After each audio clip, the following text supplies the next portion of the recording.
Everyone dreams about living an uncommon life, but how we define that dream is very different for each of us. And for most, it's a lifelong pursuit. Welcome to the Uncommon Life Project podcast. We're going to introduce you to people who are living that life or enjoying the journey to get there. We're going to also give you some tools, tricks, and tips for starting or accelerating your own efforts to live an uncommon life, a life worth celebrating and savoring. Please welcome your hosts, Bryan Dewhurst and Phillip Ramsey. Hello and welcome everybody to another episode of the Uncommon Life Project, where I'm your host, Phillip Ramsey. And I am Bryan Dewhurst. Thanks for tuning in to another episode. We actually really like doing these, and it gives you a glimpse inside of our brain, and it helps you understand a little bit more of the Uncommon Wealth Partners, the company that Bryan and I have started. And the reason why we did is because we really wanted to help people in all aspects of finances, not just their investment accounts or their retirement accounts.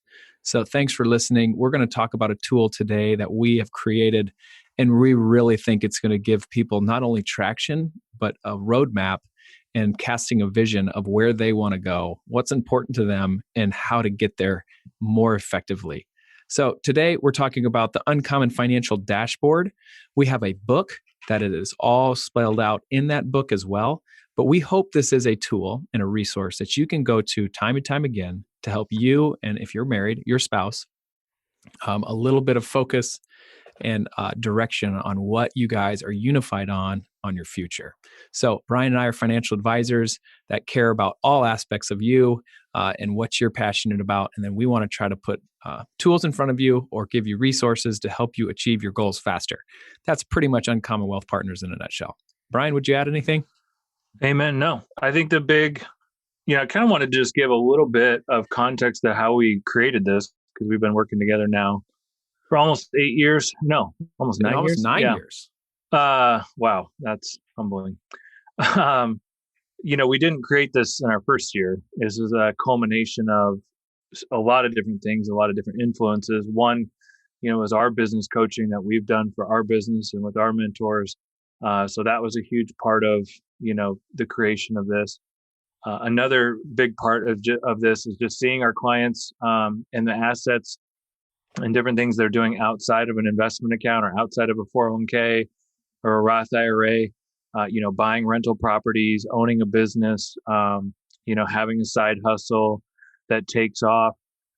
Those, purchasing a second home, those things have just as big of impact on your overall financial plan as does putting away money in the stock market. And so we wanted a way to kind of help visualize for people all on one page how all this fits together. And then the other side of it too is goal setting. And, how do you get a husband and wife, typically that's who we're working with, who own a business or are entrepreneurial? How do we keep them shoulder to shoulder and focused on unified goals, to build wealth and drive their financial picture? Right. And, one thing that we've found is there's a lot of financial advisors out there that will give people a 85-page financial plan. And what we found is people don't want an 85-page financial plan. They want a one-page financial plan. They want a one-page concise direction of where are they, where do they want to go, and how do they want to get there. And so this is basically what we are trying to provide our clients when we talk about their financial picture, where they want to go, and just dialing in everything. Here's another thing too that's really important is when we started working together, our biggest thing was you are your best asset, meaning no one's going to put more money in your pocket than you are. No investment, nothing else like that, but you are. And so how do we help put resources around you to make sure you're achieving things that you want to achieve? And so this is one of those pieces of paper or one of those documents that has a lot more depth to help you achieve these goals. And it will help you realize that, yeah, I actually am my best asset. My Roth 401k isn't going to be, or my Roth IRA is not going to be my best asset. My house, my mortgage isn't going to be my best asset. No, I'm the one who's actually going to be controlling majority of the cash flow that's coming in. And so this is a resource to do that. So where do we start? First, I think this is where I want to start. If you want to follow along with us or want to start inputting your own numbers in. The way that you can access this is by going to www.uncommonwealth.com and clicking on the Uncommon Financial Dashboard. It's in resources. It should be on the top thing, and that'll start putting the inputs of all of your specific numbers, so you can have your own financial dashboard and hopefully help you in the future. Yeah, and if you have our book, this is in our book. We have a generic layout of it in the book, and then also it would be good if you're listening to this podcast to follow along on the website, so that it'll kind of make more sense as we go through it. But I think the first place where I'd like to start is financial planning and building wealth is a process, not an event. And a lot of times I think people, you'll be in the elevator, you'll be at a, dinner party or whatever, and somebody will be like, oh, where should I put, 50 grand, or what should I do with this money? And it's like, I've never met you before. I have no idea what you should do with that money. We're looking for long-term relationships with people that want to build wealth creatively and through multiple different channels. And that's a process and a relationship over time. And so this is a long-term process. Financial planning is a process. And so you need a mechanism and a foundation to keep coming back to it and to continue to check in, where were you at? Where do you want to go?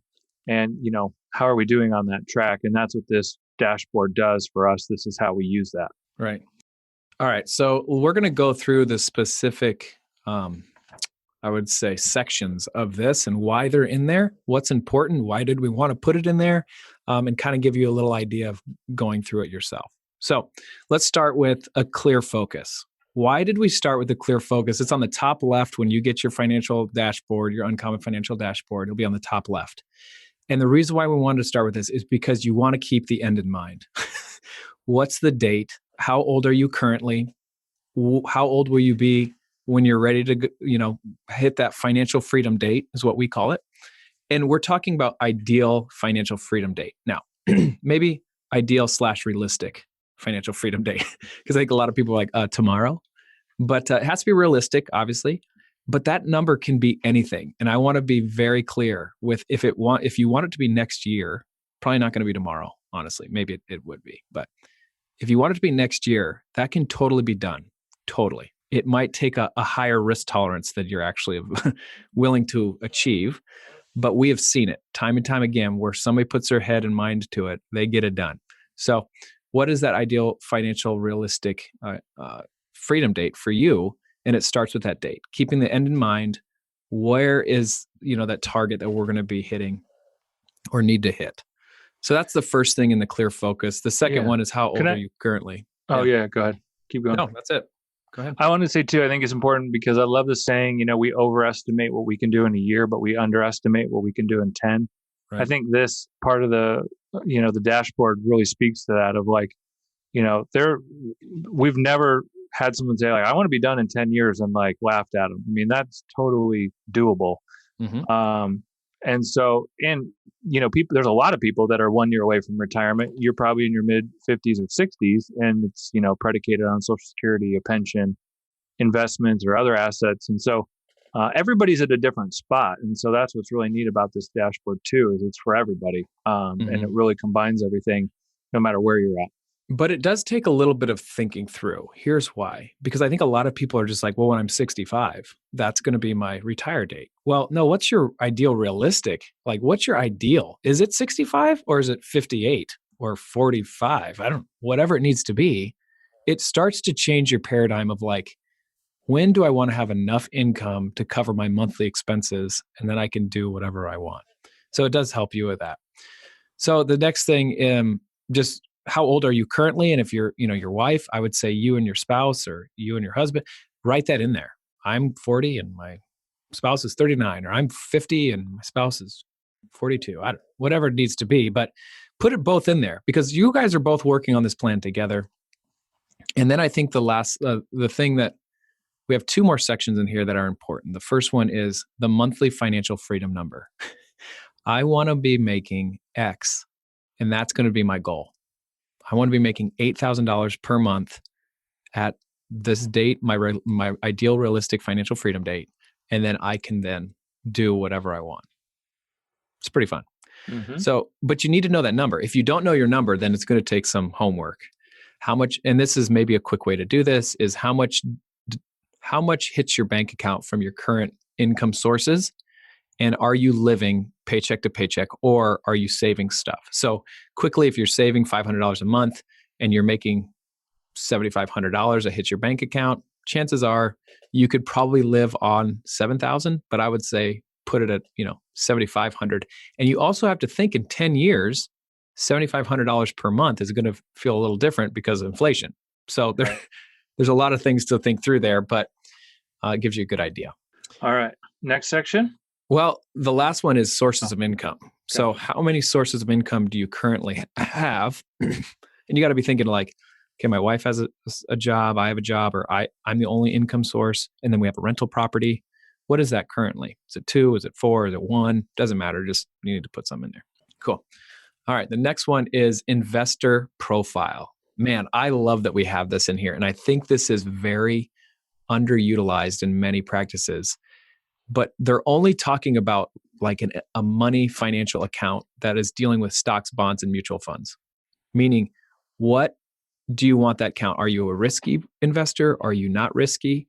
What we have found is if you're talking about one specific account, it's way different than your actual profile for you.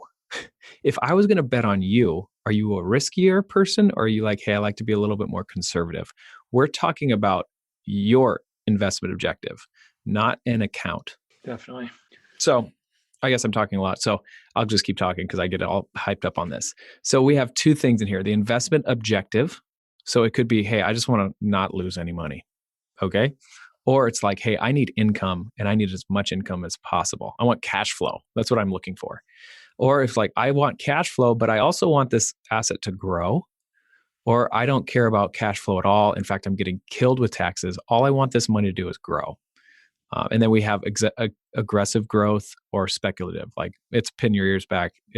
We're talking penny stocks. We're talking very, very interesting investments, but investment objective. Then the thing that I really get excited about is just your risk tolerance. In general, how is your personality? Some people are like, listen, I'll quit my job tomorrow and I'll start something new, brand new. I don't have any money in the bank.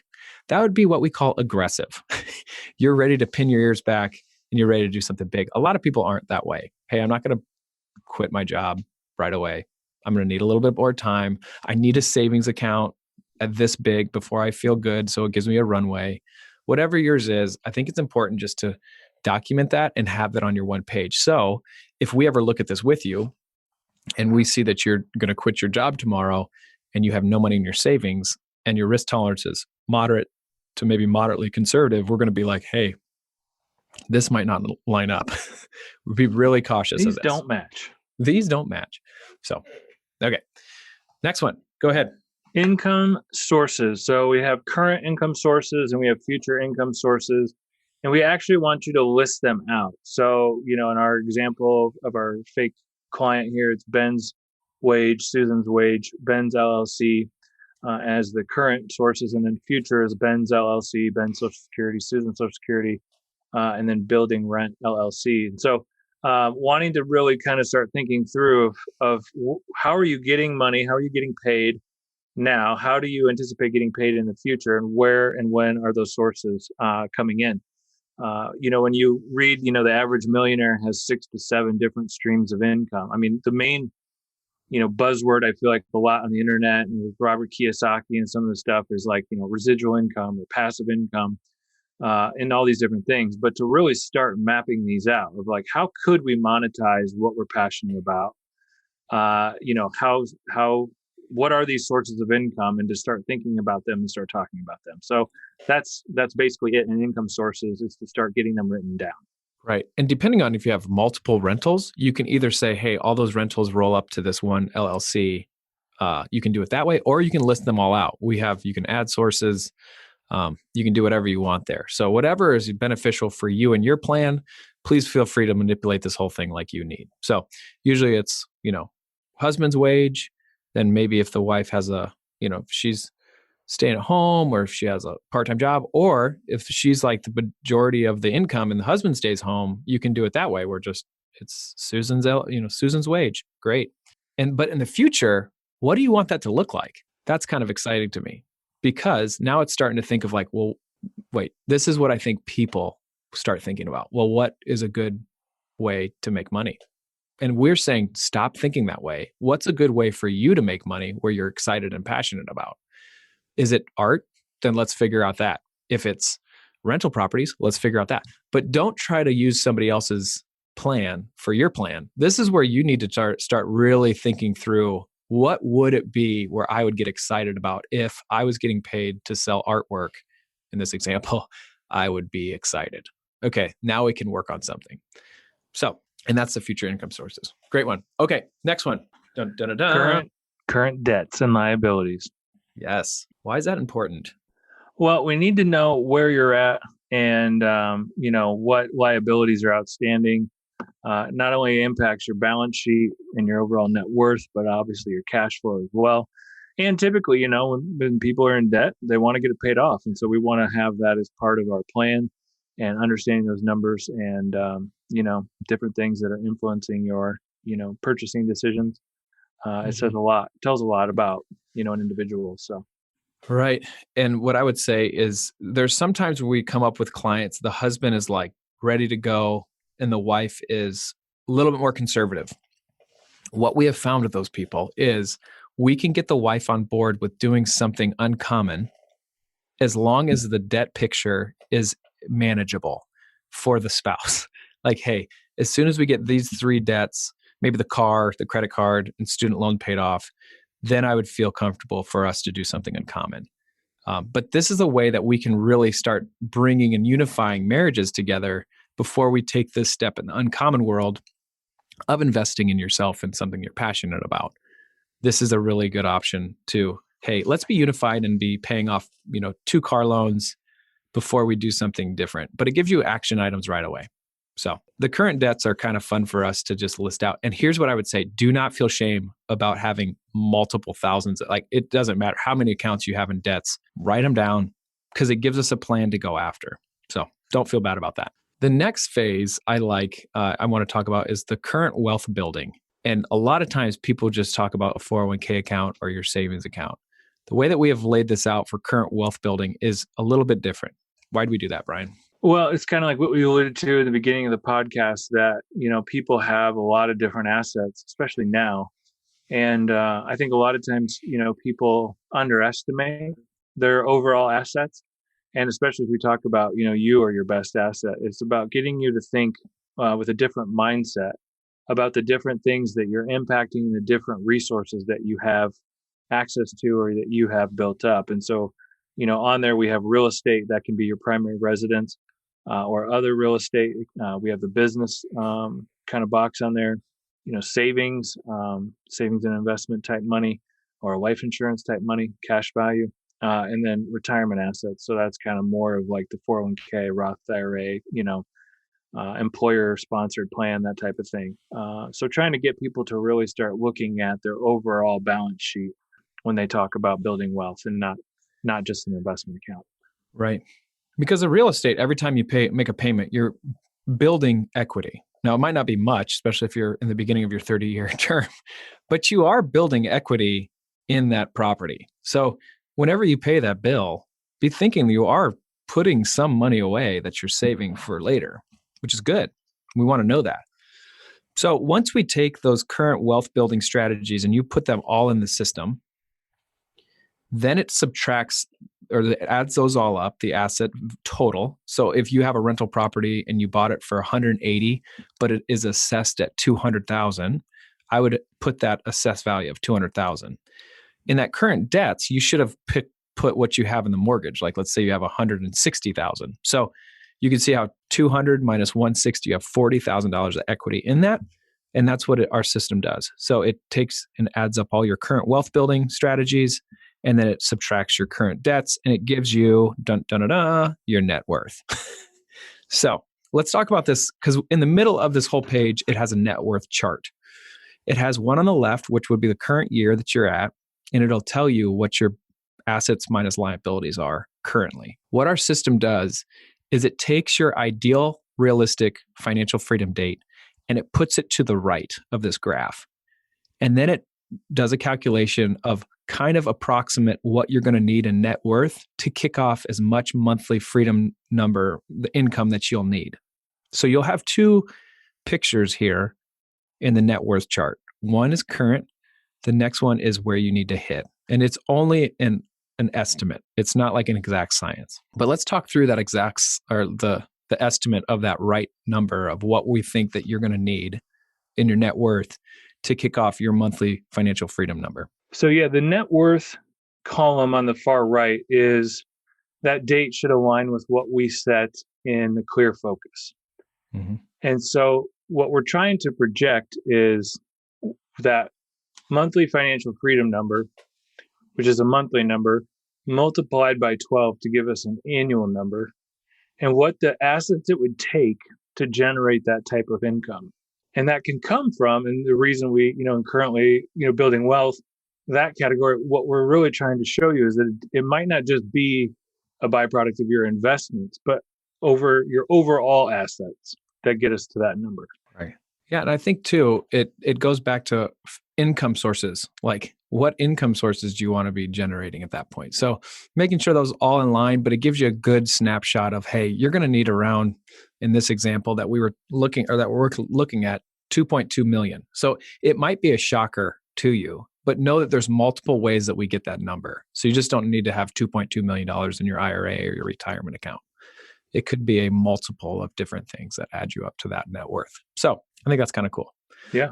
That's the only thing that you don't really have to generate anything in the system. It just generates for you. The other thing that I think we were really desiring in this one-page financial dashboard, in this uncommon financial dashboard, is goals. Like, what's our 1-year goal, 3-year goal, and 5-year goals?